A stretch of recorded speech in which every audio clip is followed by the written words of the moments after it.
The Golden State Warriors wrapped up another chapter of their 2025-26 season review, and this time the spotlight falls on center Omer Yurtseven, a player who had very little room to make an impact, but whose brief stint with the team raised more questions than answers.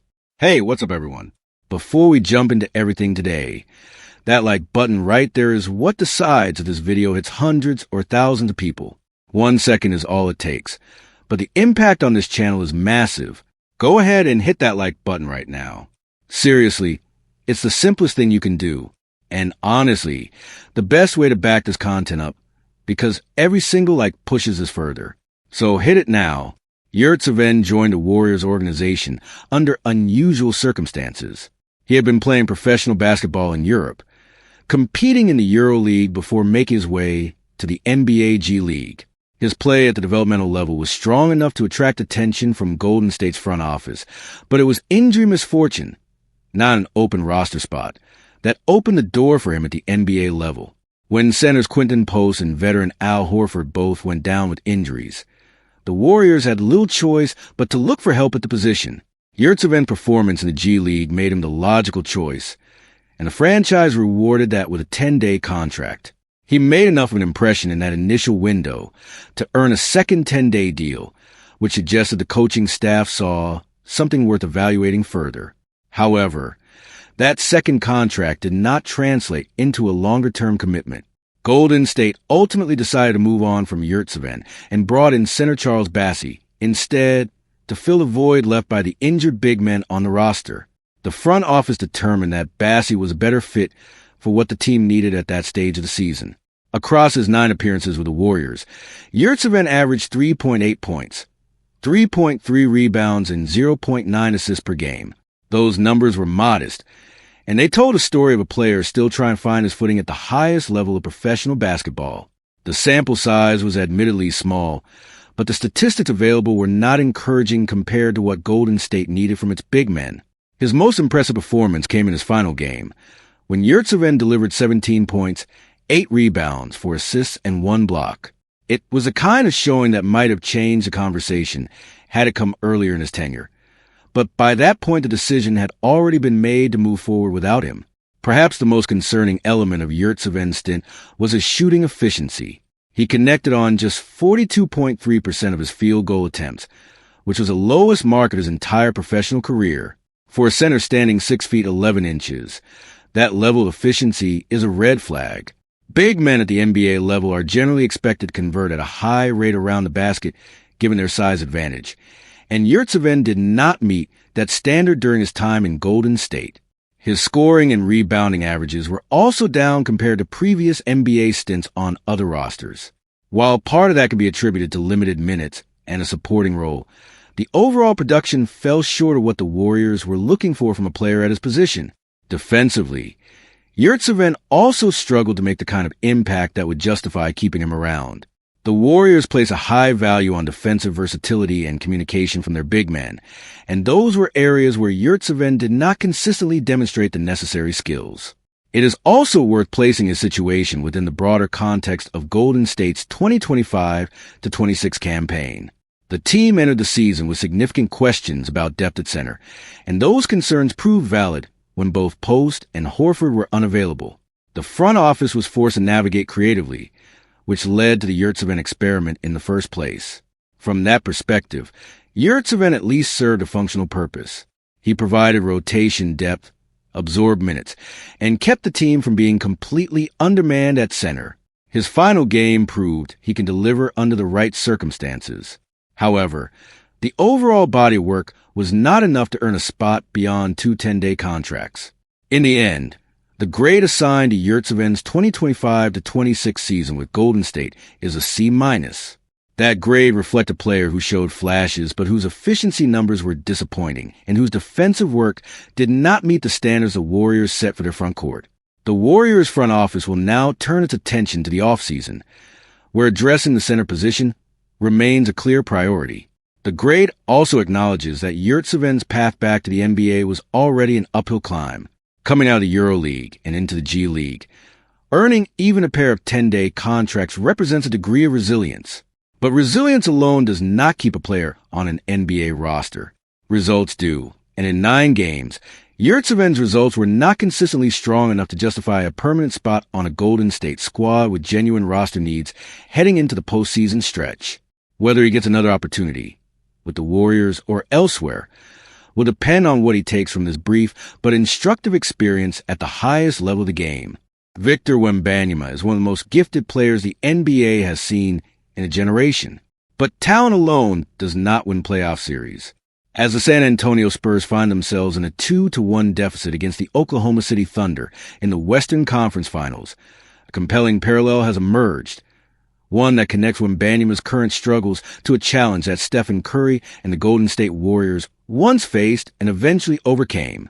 Draymond Green, the Warriors forward and one of the central figures of Golden State's dynasty era, addressed the situation directly on social media. Writing on Threads on Friday, Green made it plain. The Thunder are doing to Wembanyama exactly what opponents did to Curry years ago. They are grabbing him, holding him, fouling him, and testing whether he can play through the physical punishment.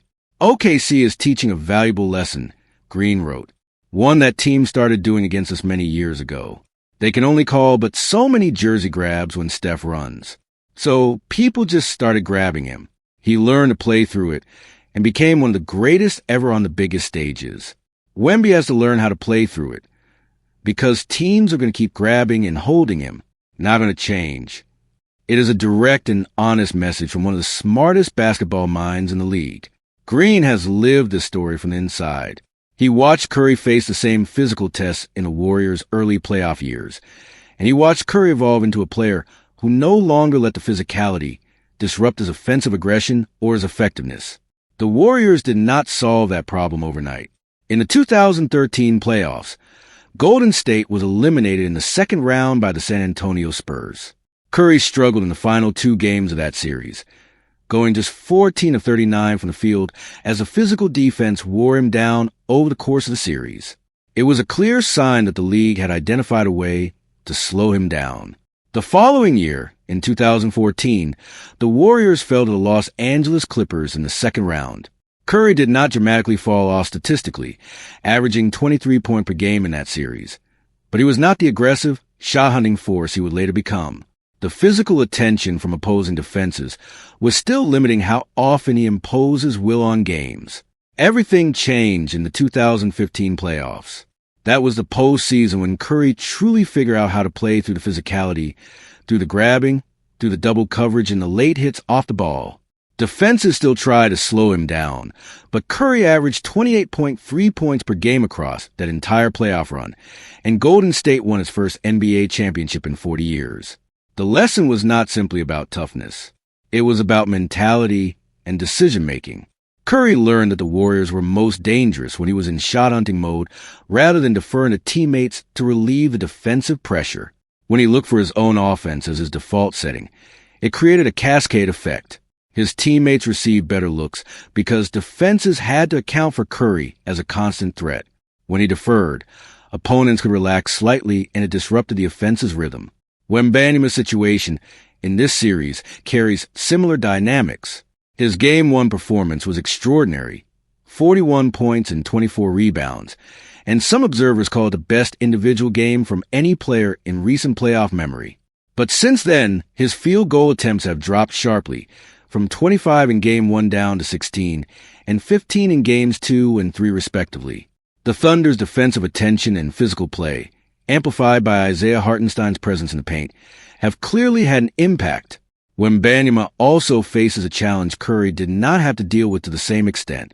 He has to maintain his offensive aggression while also fighting through physical contact on the defensive end, where opponents are testing him in ways that big men rarely face in the modern NBA. The Spurs are the youngest team to reach a conference finals in league history. The value of this experience for Wembanyama cannot be overstated.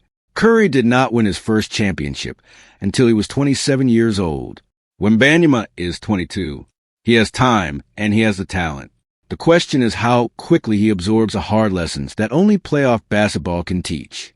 Green's perspective carries particular weight because he was not just a spectator of Curry's evolution. He was a catalyst for it.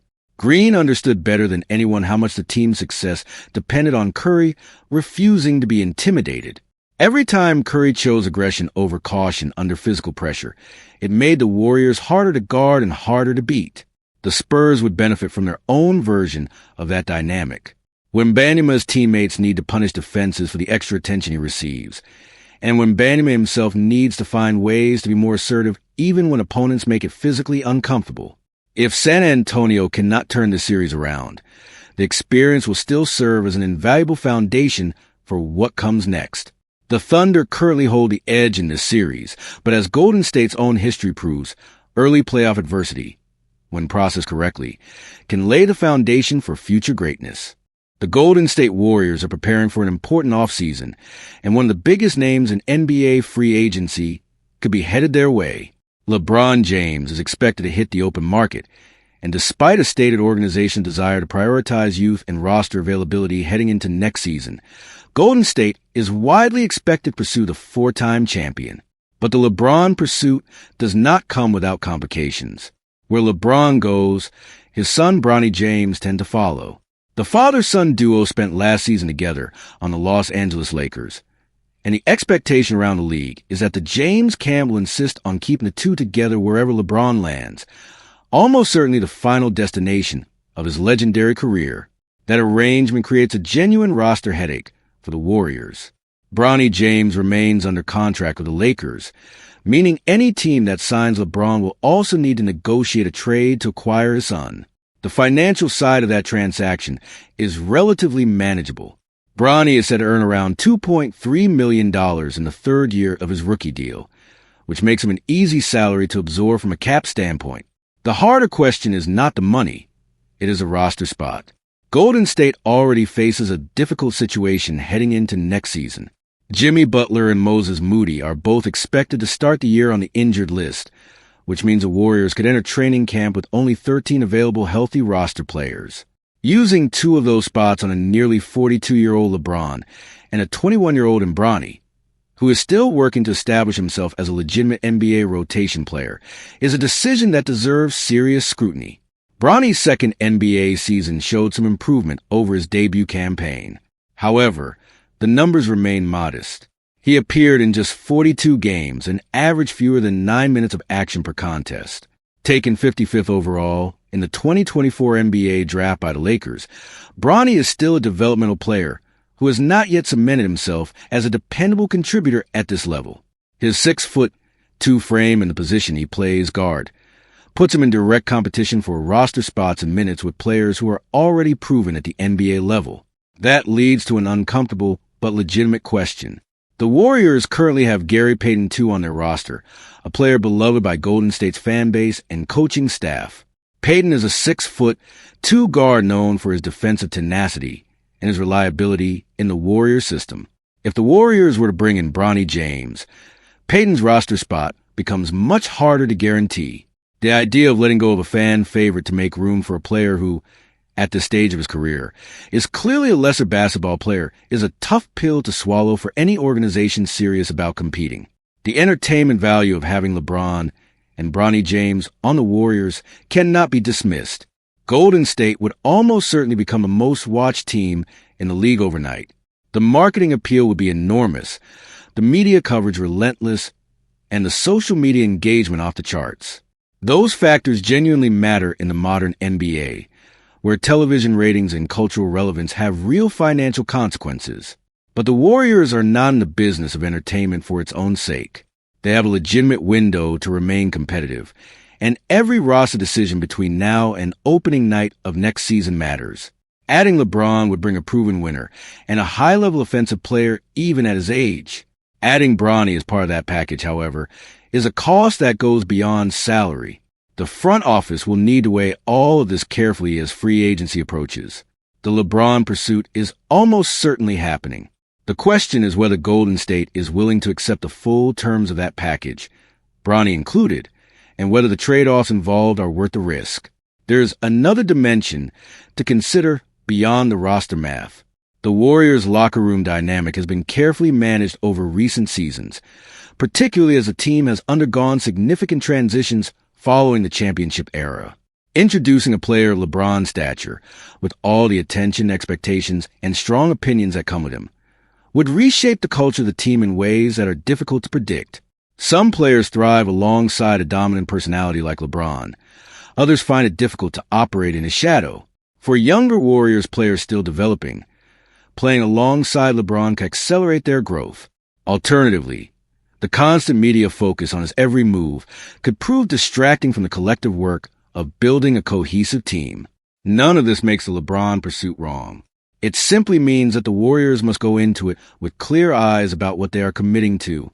Signing LeBron almost certainly means acquiring Bronny. Acquiring Bronny means making roster sacrifices. Making those sacrifices means accepting that the team's competitive ceiling may look slightly different than it would with a fully optimized depth chart. The front office in Golden State has navigated complex roster decisions before. How they handle this one will define the next chapter of the franchise.